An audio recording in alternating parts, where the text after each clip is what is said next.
Once upon a time, in the magical land of Equestria. 10 years later. Then I began thinking, She said softly, reading the very last lines of the book. They were also the very first lines, although she wasn't sure if any of her listeners had noticed. The story had come full circle. These were the moments she lived for, just spending time with the children, seeing their eager, attentive faces as she read to them. The reading room was like an island of peace. No worries, no pressures, no pony seeking her advice or counsel. She had never been comfortable in a position of leadership, but the ponies outside had put her on a pedestal. She hated the spotlight, and she knew she hadn't earned the trust they put her in. The reading room was one of her favourite retreats. if I'm going to tell you about the adventure of my life, explain how I got to this place with these people, and why I did what I'm going to do next, I should probably start by explaining a little bit about pip-bucks. She gently closed the book, drinking in the tranquility of the ending. Yes, these were the moments she lived for. The peace and quiet before. What? Whined the little apricot Pegasus, sitting in the centre of the other foals. That's it? It can't end there. That's a lame way to end the story. Now, a Thunder Rush. She began. Rush was Tracker and Misty's filly, and had inherited her father's disposition. I want action. Thunder Rush interrupted. And I want Rainbow Dash. A timid little yellow unicorn offered. I kinda like the ending. Rush rolled her eyes at her playmate. You would. Well, it was tranquil, while it lasted. Now, children, it's a true story, right? The yellow unicorn, Flower, asked. Even as she nodded in response, the filly Thunder Rush promptly disagreed. Of course not. It's obviously just a fairy tale. No pony could survive getting shot that much. The filly rolled her eyes again with exaggerated exasperation. And come on, you don't really believe there were that many monsters in Equestria, do you? Oh, but there were. She responded, hating to interrupt. I was there. The apricot Pegasus just crossed her forelegs and sat down with a harumph. One of the colts in the back, a brown and white spotted foal, piped up. Were you really a tree? She took a deep breath, fortifying herself to face the question that always came after this one. Cliff, yes, it's true. She heard curiosity in Flower's voice as the filly asked. What was it like to be a tree? And there it was. The question. I don't want to talk about it. Fluttershy said, the words feeling rehearsed. There were things she couldn't think too much about, and her time as a tree was high on her list of forbidden thoughts. Now, why don't you go all out and play? She suggested. Most of the colts and fillies didn't need to be told twice. The far door swung open, letting in a dazzling blast of sunlight. A miniature stampede left the reading room almost vacant in seconds. She blinked, realizing that little Cliff had stayed behind. The colt galloped up to her on his tiny hooves and threw his forelegs around her. She fought back the urge to jump away and hide. You're the best storyteller, Miss Fluttershy, he said happily. Thank you for the story. Then, the colt too was drawn by the pull of the midday sun and scampered off to join his friends. Fluttershy stood in place for a moment, staring at the open doors at the mission and at Junction Town beyond. These ponies. They called themselves the followers of the apocalypse. They knew of her past, her great mistakes, but they neither hid from the truth, nor hated her for it. Instead, they embraced it as a lesson, and still, astoundingly, looked to her with a reverence she found uncomfortable. Still, if she was going to be given a position of authority, she was going to use it. She spent 200 years unable to do anything to help anyone. No more. She just had to do better this time.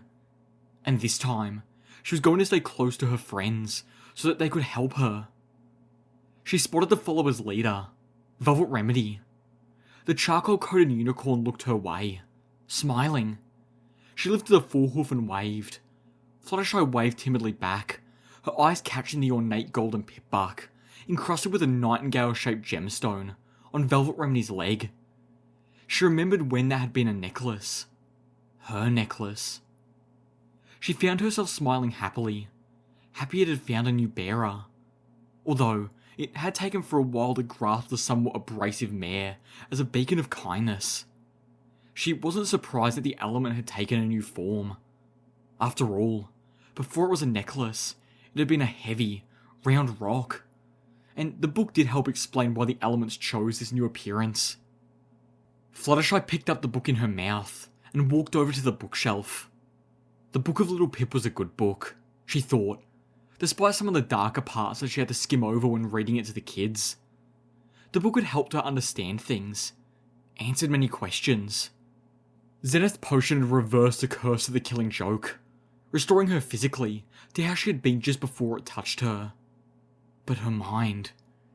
It had taken years for her to recover, and she'd only been able to find herself again, to put herself back together, thanks to the constant attention and help of her friends. Both her new friends, and her old ones.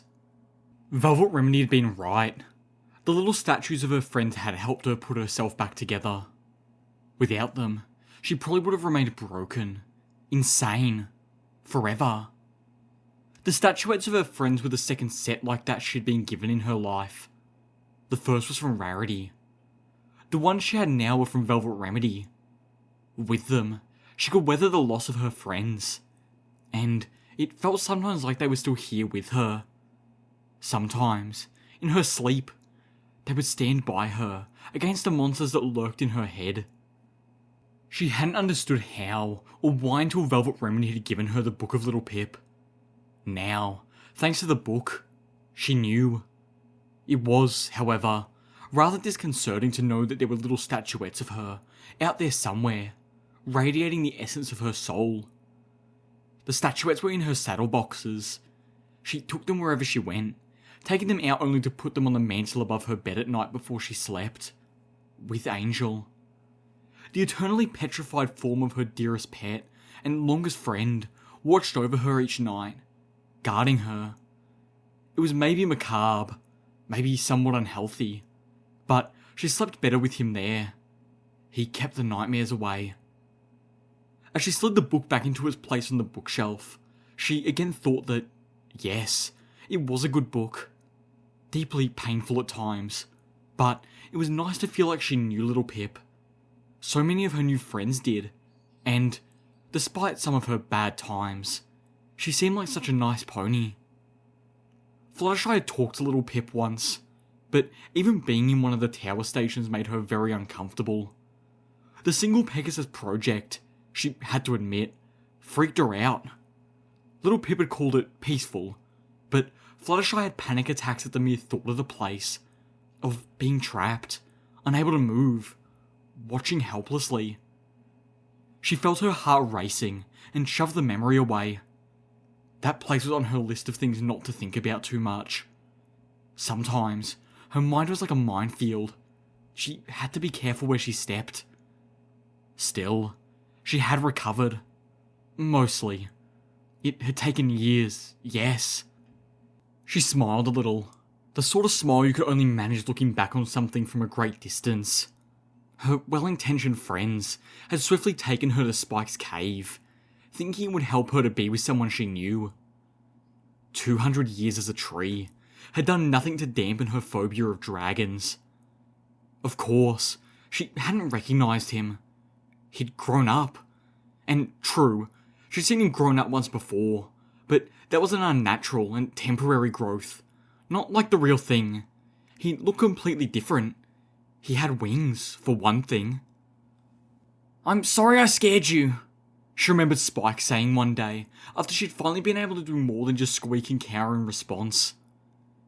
"It was the eye patch, wasn't it? Damn it, I was going for jaunty, but I think it just makes me look like a raider."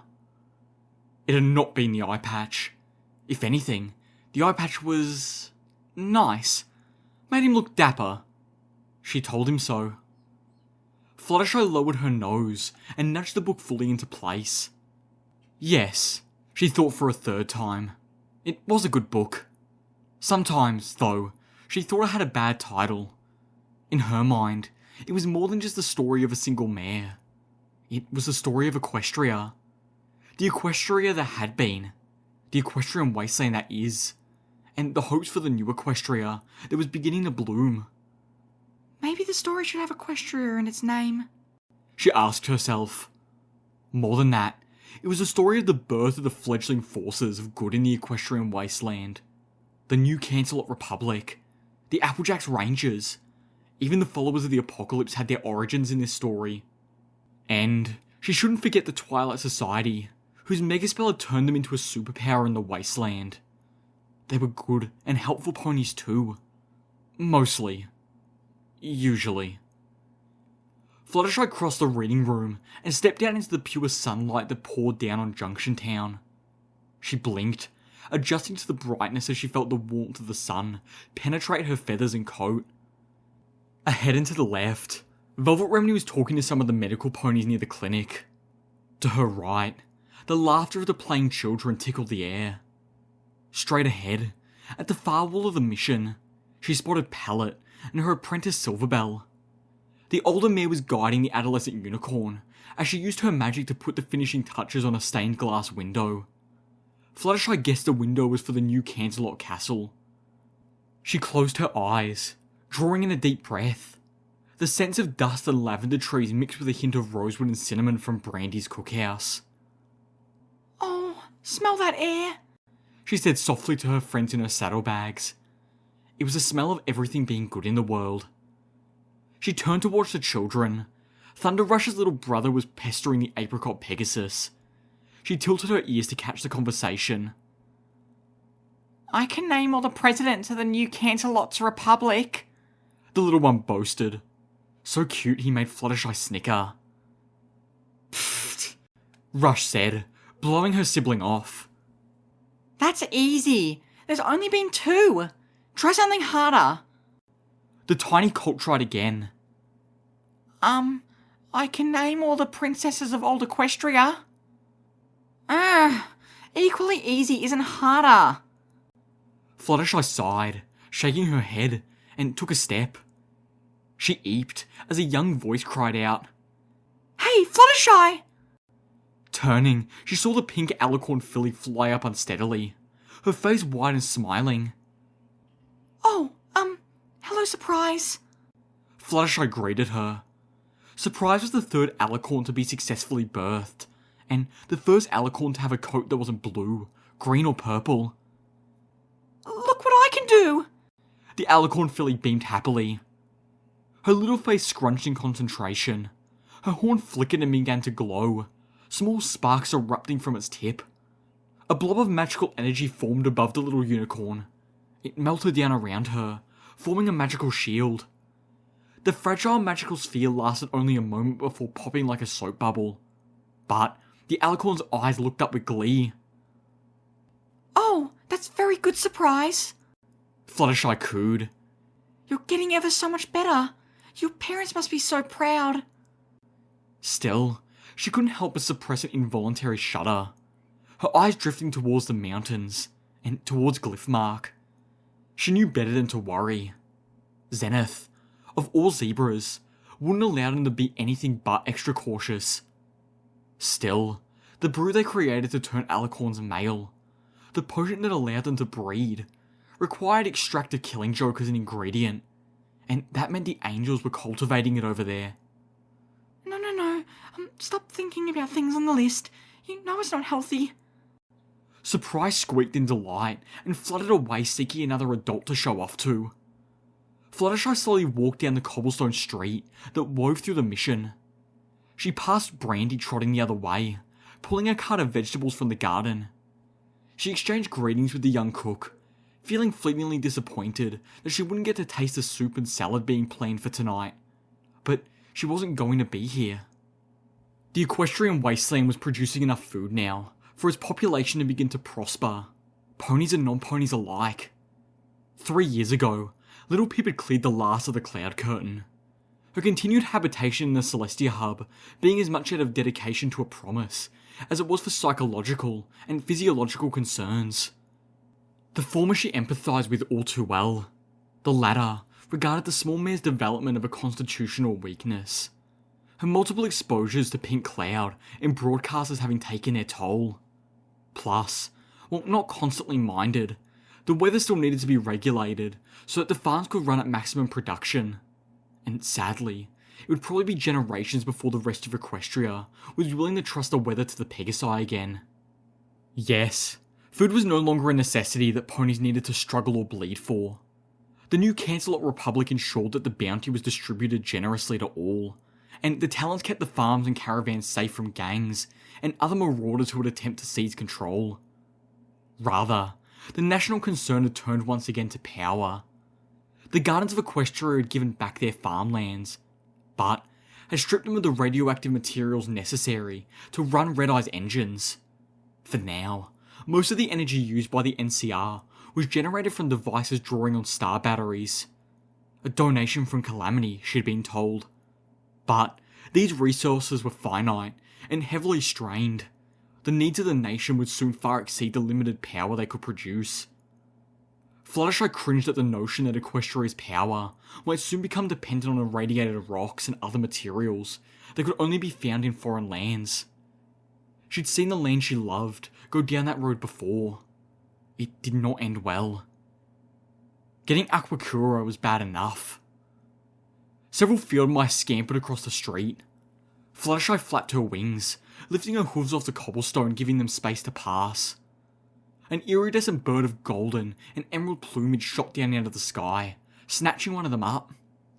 The balefire phoenix shot into the air, lifting up about 10 yards, and dropped her prey onto the stones below, the fall breaking the little mouse's back. Oh, hello, Pylite. Fluttershy squeaked as Pylite dropped onto the prey and started to eat. For a moment, she almost called the balefire phoenix Philomena. But Pylite wasn't the same bird as the one that had been Celestia's pet. At least, she was pretty sure she wasn't the same bird.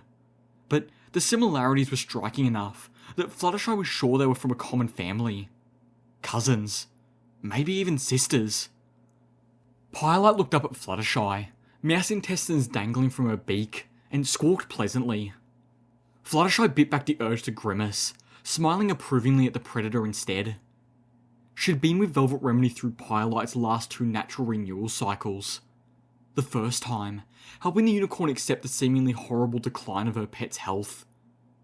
Fluttershy flew past, landing a few yards ahead, and continuing on her way. Ahead, she noticed that Pallet and Silverbell had paused in their work to watch Surprise show them her shield bubble.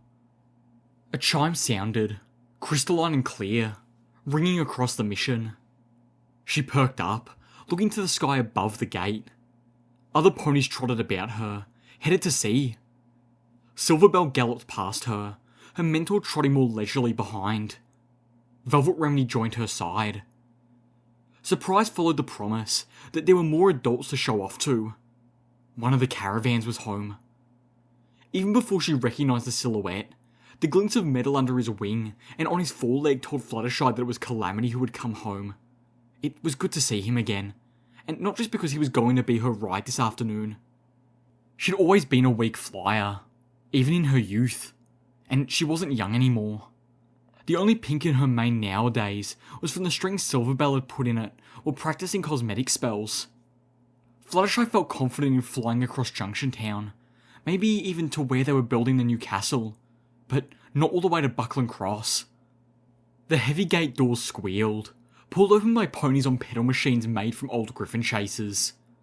As Calamity landed inside, the caravan he guarded began through the doors. She trotted forward, her eyes moving to each pony, counting manes. She breathed a sigh of relief she didn't realise she was holding in, as every pony was accounted for. She supposed she'd been a little worried. The trip to Thunderfall City and back wasn't as dangerous as it used to be, but it was good to see them all back in one piece. Aww, Silverbell pouted. I was hoping it would be Mum and Dad. Ditsy Doo's caravan was due back today as well, she realised, and from a much more treacherous journey. It was for the ghouls of Equestria. Their bodies could not heal without radiation, and after the Gardens of Equestria had been activated, there was no more radiation in Equestria anymore. Every week, brave caravans like Ditsy Doo's were making the trek beyond Equestria's borders to the Rad Pits in the blighted neighbouring lands, filling barrels with the irradiated water that the ghouls at home needed to survive. Ditsy Doo was, however, the only one to have decided to brand her water deliveries. Absolutely everything was Equestria's source for Aquacura, free on request, with any size of purchase, no matter how small. Dirty water, caravans, were all too often the targets of bandits and other awful ponies. She understood Silverbell's anxiety. The caravan was already crowded by ponies when she reached it. Some were helping unload, most were just eager to hear about the trip. "On our way there, we ran into raiders out near Hope," Calamity was telling Velvet Remedy, shaking his head sadly. "They hit the outpost there. Weren't much left of it when we reached it." Raiders? Velvet Remedy gasped. But we haven't seen those in years. Are you sure it wasn't one of those gangs? "Gangs don't do to ponies what those monsters did," Calamity snorted, drawing down his silver cow pony hat. "But don't worry, they won't be doing nothing to any pony ever again." Fluttershy watched as the two married ponies began to sketch out plans to send a group out to properly tend to the dead at Hope Outpost. "I'm off a shot at Buckland Cross this evening. Might want to get some of the Talon boys to provide cover," Calamity suggested finally. "I got 'em all, I'm sure of it, but better play it safe, just in case." The rust-coated cyber pony turned to her. "I'll be ready going in an hour, even y'all are ready." Oh, yes, thank you. If that's okay with you. She paused, then asked, Do you think it will be dangerous? "Shucks no." Calamity smiled. "We would likely get a few rogue winds, but the junction town to Buckland Cross is one of the safest routes in Equestria. Well, now that the Bloodwing mating season had passed at least." Rogue winds? "It's Marge's birthday, so she'll be up in the central hub a little pip," Calamity informed her. "I hear they're spending the whole day in the Autumn Festival." Oh, Fluttershy squeaked. how romantic. Calamity turned to his wife with a smirk. "Marge wanted me to remind you that this is the last birthday she's got before she's officially old and decrepit." He playfully poked Velvet Remedy with a hoof as she scowled and pouted. Fluttershy's eyes were drawn to the golden pitbuck on his foreleg, the two jewels embedded in it taking the shapes of a hammer and a screwdriver. What's decrepit? Surprise piped up, looking to the adults curiously. In this case? Pella answered, lowering her head to mock a whisper to the little pink alicorn. It means the same age Velvet was when she left her stable. Velvet Remedy tossed her mane back and nickered indignantly.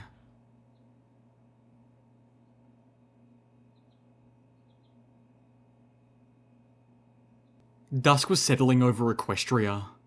The dipping sun glowed between the skeletal monuments of Manhattan's ruined skyscrapers. Dingy light and fading shadows stretched across Fetlock.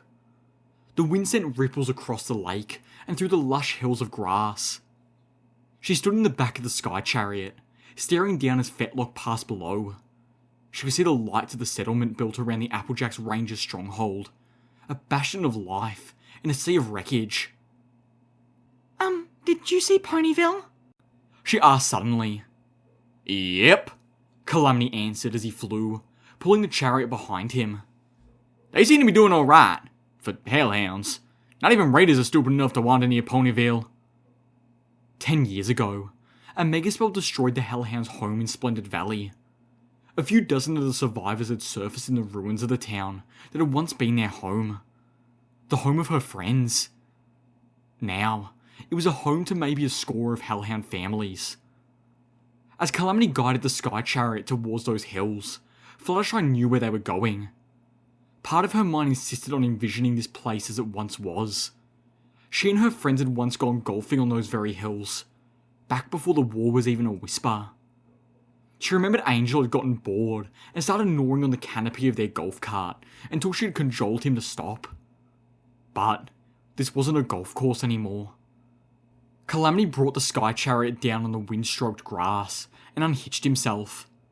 Fluttershy spread her wings, dipping her head back to pick up a bundle of flowers that had accompanied her for this much of the journey. The two Pegasi approached the 5 tombstones. Fluttershy dropped the flowers at her hooves, letting Calamity pick up several of them to place at the gravestone of Elder, Steelhoof's apple snack. She scooped up the others, and began reverently placing them at each of the other 4 gravestones, which fanned out behind the first one, as Calamity took a few minutes of quiet with his departed friend. A soft pang filled her heart, as Fluttershy wished she had found the time to know Applesnack better. She stopped at the gravestone nearest to Applesnack's, reading the inscription. Here rests Paladin, Strawberry Lemonade. Brave, loyal, true. She gave her life that Equestria may blossom once again. The other 3 markers had similar epitaphs. The wind began to pick up, tugging at her silvered mane with its streaks of pink. She planted the last of the flowers and turned back to Calamity. The stallion was staring upwards and towards the east.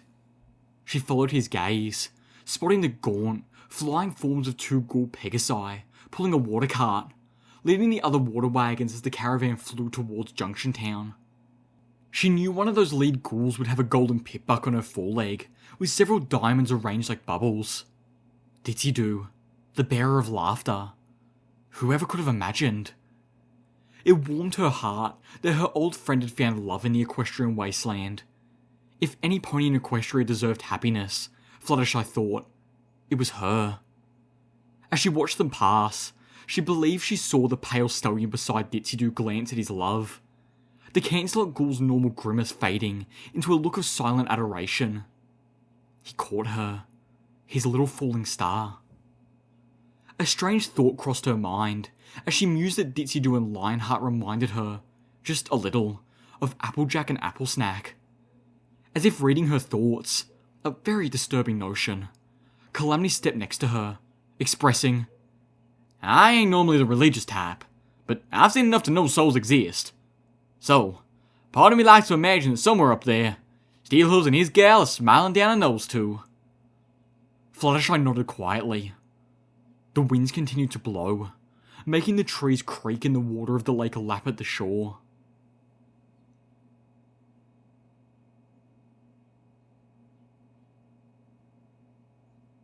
Sunset poured out its beautiful palette across Equestria, painting the sky in oranges and purples, blues and gold. Sunlight glinted off the broken windows of the dead Manhattan skyscrapers, looking like a scattering of jewels, and shimmered on the river that flowed around Buckland Cross. The butter-yellow Pegasus stretched her wings, standing on the edge of the fortress, her eyes looking out over the river, watching the slowly gliding boats, then lifting beyond. She could see Gummy's home from here. Like Ditsy-Doo, another strand of the past that persisted in the present, tugging at her heart. Painful, but still precious. Like anchors that kept her from blowing away in the wind. She glanced downwards, seeing the black scar of the Abu prison. Calamity was down there somewhere, visiting a pony he had described as an old friend who looks a lot like me. It saddened her that there was still a need for such places in Equestria. But not all ponies in the wasteland were willing to embrace their better virtues, to be good ponies. Every pony, she still believed, had goodness inside of them. But she'd learned the hardest possible way that you couldn't assume ponies would do the right thing, which made those who did all the more wonderful and precious. She felt the presence of the hellhound as he came up behind her. The old cyberhound crouched down next to her, his cyber leg giving a metallic whine. At last, the aging albino spoke. You ready for this? Fluttershy nodded. She would not allow the new age of Equestria to be born out of genocide. The hellhounds were on the precipice of extinction. And it was, largely, the fault of ponies. Wanted or not, warranted or not, she had been once again put in a position where her words carried weight, And, as much as she hated being looked to as a leader, she wasn't going to shy away. Not after everything.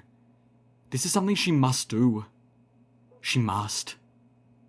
She must. The Applejacks Rangers weren't going to be happy about it, but she would convince them. The Hellhound Sanctuary was the right thing to do. The elderly albino hellhound got back up as she turned around, and followed her as she marched towards the council hall. A stiff wind cut through her feathers, chilling her. The sun began to sink beneath the waves. Fluttershy took a deep breath. The day was almost over. And it had been a day without gunshots. A peaceful day. A better day. In a world filled with misery and uncertainty, it is a great comfort to know that, in the end, there is a light in the darkness. Fallout Equestria, a story by Kkat, narrated by Radio Silence.